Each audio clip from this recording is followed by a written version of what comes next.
Have you ever thought about how a movie opens?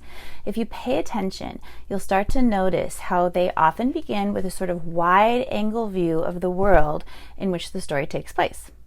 In Star Wars, Episode 4, A New Hope, we get text, first of all, scrolling, which gives us backstory. But then we see a planet, then two, then the edge of a planet, up close and personal. Then, wow, we get to see the ship fly by. Then it's firing. And right away, we know that this story is set in outer space and that there is a battle or a war going on. We get a wide-angle view of the setting and the situation before it cuts to C-3PO and R2-D2 in the corridor inside one of those ships. So we get a really good sense of the world before anything has actually even started, before there's any action. In true grit, we get voiceover, which gives backstory as the camera starts from a distance, then slowly moves in and gains focus on the porch of a house. Then we see a fallen man and learn that he was shot down. We see the girl from the voiceover in a train car, and then we pan out again to see the train station and the Old West town. So the setting has been clearly conveyed before we get to the first interior scene or any of the actual action. We get a wide angle view of what is happening. There are so many ways to begin a story, and there is not one right way. You can drop into a scene in media res, which is the middle of the action already in play. This is how I began Flower in the Attic, which is book 4 in my Bread Shop mystery series. There is no setting to create a scene. There's no setup. Just bam, we're smack in the middle of the scene that I want to drop the reader in. Here it is. Emmeline Davis and I stood side by side, awed by the choices before us. "So, it's happening tonight?" I asked. She nodded, her expression becoming a compilation of nervous excitement. "At the beach." I cocked an eyebrow at M, sheriff of Santa Sofia, a small coastal destination spot in California, and my best friend. He's pretty perceptive. He doesn't suspect? And there we go. Dropping in media res is essentially what Orson Scott Card also does in Ender's Game. He begins with straight dialogue, giving no context at all. Then there's a page break, and we are dropped into a scene where Ender is having his monitor removed. Here we go. I've watched through his eyes, I've listened through his ears, and tell you he's the one, or at least as close as we're going to get. That's what you said about the brother. The brother tested out impossible. For other reasons. Nothing to do with his ability. Same with the sister. And there are doubts about him. He's too malleable, too willing to submerge himself in someone else's will. Not if the other person is his enemy. So what do? Surround him with enemies all the time? If we have to. I thought you said you liked this kid. If the buggers get him, they'll make me look like his favorite uncle. All right, we're saving the world after all. Take him. All right, that's the opening, right into a scene taking place. And then we move into the other scene. The monitor lady smiled very nicely and tousled his hair and said, "Andrew, I suppose by now you're just absolutely sick of having that horrid monitor. Well, I have good news for you.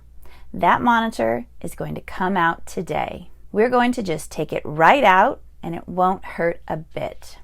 Ender nodded. It was a lie, of course, that it wouldn't hurt a bit, but since adults always said it when it was going to hurt, he could count on that statement as an accurate prediction of the future. Sometimes lies were more dependable than the truth. Okay, so we have two scenes where we're dropped right into things, and we don't have a wide view of the world. We're just right into two different parts of the action. So those are close-ups. Those are in media res. We're dropping into something already happening, and we don't have a broader picture. But we can look at the other method used to begin a story, a scene, or a chapter, which is to open with a wide-angle lens. You start by giving context about a character or characters or setting, and then you move in close and transition to your main point of view character. This is a really effective way to paint a picture of the world in which the story takes place, or to give key story or backstory information before zeroing in on the story itself. Here's another example. In Murder in Devil's Cove, which is the first Pippin Lane Hawthorne book magic mystery, that's exactly what I did. I started with a wide angle view of Devil's Cove itself, painting a picture for the reader of where the island is, where it's situated on the outer banks of North Carolina, and then moving in closer to show the colorful beach houses, the small town, and the charm, and then finally moving into the sidewalk where Pippin and her twin brother Gray Hawthorne are standing. Here we go. The island of Devil's Cove lay between the mainland and the barrier islands on North Carolina's outer banks. Smack in the middle of 4 ocean channels. Albemarle Sound was to the north. Roanoke Sound flowed to the east. Croatan Sound was on the west side of the island, and to the south was the inlet of Pamlico Sound. It was connected to the mainland with a single swing bridge. A ferry carted people in their cars back and forth. It wasn't the easiest of the islands to get to, but it was perhaps the most special. Colorful beach houses overlooked the water. A protected cove was a favorite spot for kayaking and swimming. The quaint town welcomed tourists, but generations of families called Devil's Cove home. The island drew fishermen, treasure hunters who chartered boats to explore the graveyard of the Atlantic, and sun worshippers. And now, Pippin and Gray Hawthorne, siblings born 73 seconds apart, were back after being gone for 20 years. They stood on the sidewalk in front of a decrepit-looking house that sported a combination of Cape Cod and old southern coastal architecture, complete with 1,000,000 paned windows, a screened porch on the left side of the house, and a wide sitting porch and a lookout at the top of the structure with a view straight to the harbor. A widow's walk, Pippin thought, where a wife could keep watch as she waited for her husband to return from the sea. Behind it was Roanoke Sound, Body Island with its lighthouse, and beyond that, the Atlantic. The house was so much bigger than Pippin remembered, and she remembered it as huge. In its heyday, it had to have been a spectacular house. Now it sat neglected, longing for fresh paint, new shutters, and some tender, loving care. A shiver passed over Pippin, and her hand moved to her neck. She looked up at the widow's walk. Had her mother stood up there, staring toward the horizon while she waited for Leo to come home to her? Pippin let the thought pass. She was hypnotized by the overgrown property as much as the house itself, although both were in dire need of repair and upkeep. Her gaze skittered over the lawn that was little more than a map of weeds. Over the walkway leading to the wraparound porch, more weeds grew between the red bricks. Over the flower beds that had probably once bloomed with hydrangeas, hyacinth, daisies, and who knew what other plants, but which was now filled with an abundance of yet more weeds. Okay, so with that opening, we start wide with an overarching view of the Outer Banks, the island of Devil's Cove, then the town, then the house, and then we get to Pippin's point of view. So we have a very clear idea of the setting before we get started. Alternatively, you can begin in your book's point of view character, but begin your story with a wide-angle view. So, for example, in Pleading for Mercy, which is the first in the Harlow Cassidy magical dressmaking mystery series, I begin with a wide-angle view of the Cassidy women and their connection to Butch Cassidy with my alternate history. So it's not a scene overview. We're not getting a wide-angle view of the setting, but of the story about the point of view character. After several paragraphs, I move in close to Harlow's current situation and then begin back in Bliss, Texas. By doing it this way, I'm giving real context to the character, and this is a first-in-series book, which really helps paint the picture of who Harlow is and who these women are. Here's the opening.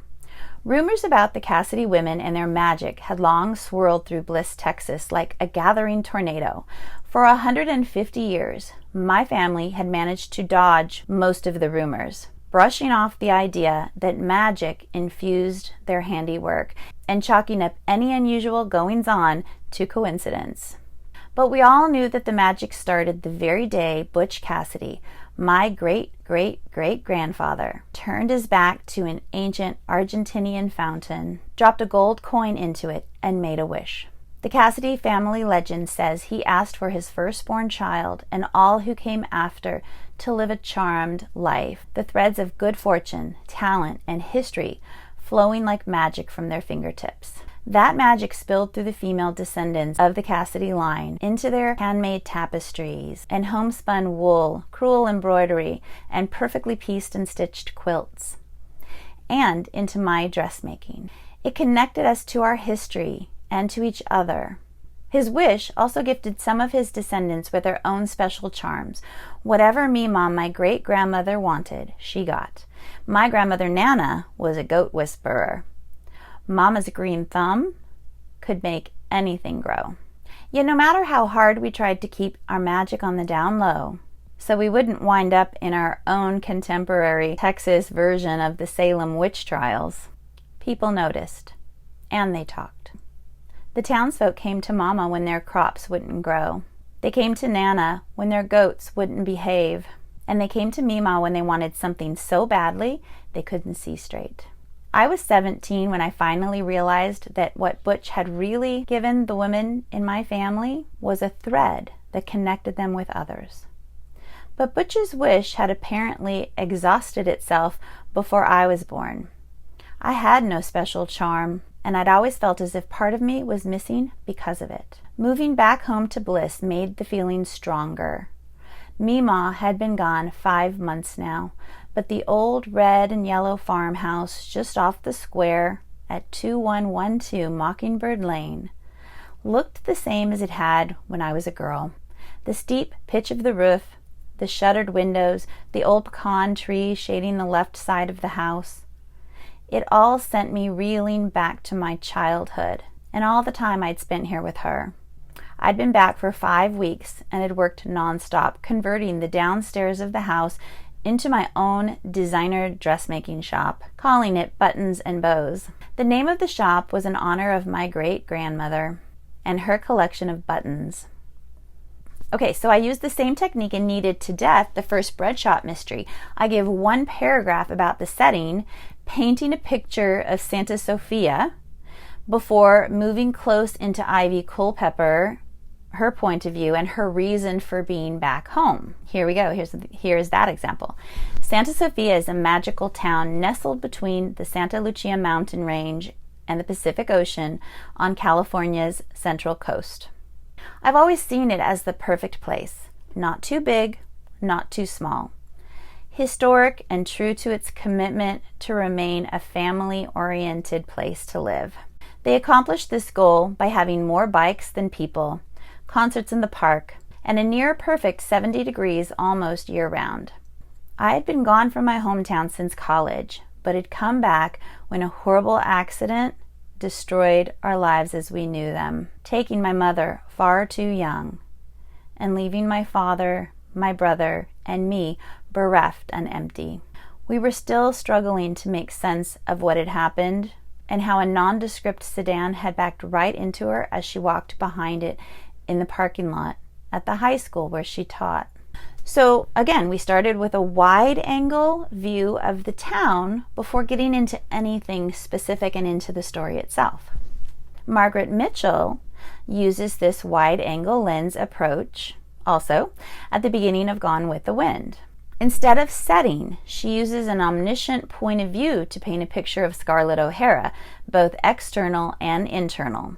The Tarleton boys, life in North Georgia, as compared to the more refined Savannah and Charleston, the niceties of life and what's valued, which also foreshadows all that Scarlett is going to lose later in the book, and the fact that Scarlett doesn't have a care in the world. So we're setting up her ordinary world before she gets into the new world. And all of this comes before we get directly into Scarlett's point of view with the dialogue between her and the Tarleton boys. Margaret Mitchell starts with a wide-angle lens before moving in close to really begin the story. Here's the opening. Scarlett O'Hara was not beautiful, but men seldom realized it when caught by her charm, as the Tarleton twins were. In her face were two In her face were two sharply blended, delicate features of her mother, an aristocrat of French descent, and the heavy ones of her florid Irish father. But it was an arresting face, pointed of chin, square of jaw. Her eyes were pale green, without a touch of hazel, starred with bristly black lashes and slightly tilted at the ends. Above them, her thick black brows slanted upward, cutting a startling oblique line into her magnolia white skin, that skin so prized by Southern women and so carefully guarded with bonnets, veils, and mittens against hot Georgia suns. Seated with Stuart and Brent Tarleton in the cool shade of the porch of Tara, her father's plantation, that bright April afternoon of 1861, she made a pretty picture. Her new green flowered muslin dress spread its 12 yards of billowing material over her hoops and exactly matched the flat-heeled green Morocco slippers her father had recently brought her from Atlanta. The dress set off to perfection the 17-inch waist, the smallest in 3 counties, and the tight-fitting basque-showed breasts well matured for her 16 years. But for all the modesty of her spreading skirts, the demureness of her hair netted smoothly into a chignon, and the quietness of small white hands folded in her lap, her true self was poorly concealed. The green eyes in the carefully sweet face were turbulent, willful, lusty with life, distinctly at variance with her decorous demeanor. Her manners had been imposed upon her by her mother's gentle admonitions and the sterner discipline of her mammy. Her eyes were her own. On either side of her, the twins lounged easily in their chairs, squinting at the sunlight through tall mint-garnished glasses as they laughed and talked, their long legs, booted to the knee and thick with saddle muscles, crossed negligently. 19 years old, 6 feet 2 inches tall, long of bone and hard of muscle, with sunburned faces and deep auburn hair, their eyes merry and arrogant, their bodies clothed in identical blue coats and mustard-colored breeches. They were as much alike as 2 balls of cotton. Outside, the late afternoon sun slanted down in the yard, throwing into gleaming brightness the dogwood trees that were solid masses of white blossoms against the background of new green. The twins' horses were hitched in the driveway, big animals, red as their master's hair, and around the horses' legs quarreled the pack of lean, nervous possum hounds that accompanied Stuart and Brent wherever they went. A little aloof, as became an aristocrat, lay a black-spotted carriage dog, muzzle on paws, patiently waiting for the boys to go home to supper. Between the hounds and the horses and the twins, there was a kinship deeper than that of their constant companion's hip. They were all healthy, thoughtless young animals, sleek, graceful, high-spirited, the boys as mettlesome as the horses they rode. Mettlesome and dangerous, but withal sweet-tempered to those who knew how to handle them. Although born to the ease of plantation life, weighted on hand and foot since infancy, the faces of the 3 on the porch were neither slack nor soft. They had the vigor and alertness of country people who have spent all their lives in the open and troubled their heads very little with dull things in books. Life in the North Georgia county of Clayton was still new and, according to the standards of Augusta, Savannah, and Charleston, a little crude. The more sedate and older sections of the South looked down their noses at the up-country Georgians. But here in North Georgia, a lack of niceties, of classical education carried no shame, provided a man was smart in the things that mattered, and raising good cotton, riding well, shooting straight, dancing lightly, squiring the ladies with elegance, and carrying one's liquor like a gentleman were the things that mattered. In these accomplishments, the twins excelled, and they were equally outstanding in their notorious ability to learn anything contained between the covers of books. Their family had more money, more horses, more slaves than anyone else in the county. But the boys had less grammar than most of their poor cracker neighbors. It was for this precise reason that Stuart and Brent were idling on the porch of Tara this April afternoon. They had just been expelled from the University of Georgia, the fourth university that had thrown them out in 2 years, and their older brothers, Tom and Boyd, had come home with them because they refused to remain at an institution where the twins were not welcome. Stuart and Brent considered their latest expulsion a fine joke, and Scarlett, who had not willingly opened a book since leaving the Fayetteville Female Academy the year before, thought it was just as amusing as they did. "I know you two don't care about being expelled, or Tom either," she said.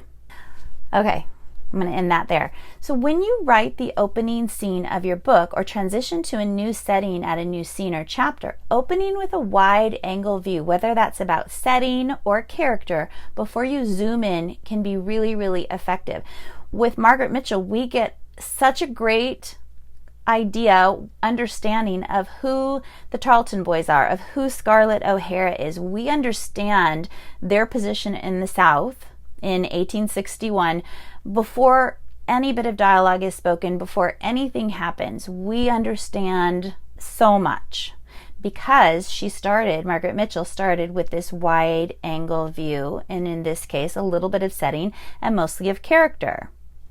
So starting with that wide angle view can be such an effective way, again, to open a book, a scene, a chapter, however you want to do it, to really give the reader something concrete to kind of hold on to bring them into the story without that much effort before you get into the action. Now, there's a time and a place for dropping in media res, just like I did in Flower in the Attic. So there's not one way to do things, but this is an overview of why the wide angle lens really works and can be very, very effective. I hope that gives you something to think about. That's what the Writer Spark podcast and the YouTube channel are all about. Tidbits or tips or ideas about craft that can help you grow in your skill as a writer. Thanks for joining me, and until next time, happy writing. Thank you so much for listening and spending your time with me today, everyone. I'm Melissa Bourbon, and this is the Writer Spark podcast. Take a moment to visit our website at www.writersparkacademy.com. Check out our courses, our resources, and all the content there. And I will see you next time. Until then, happy writing.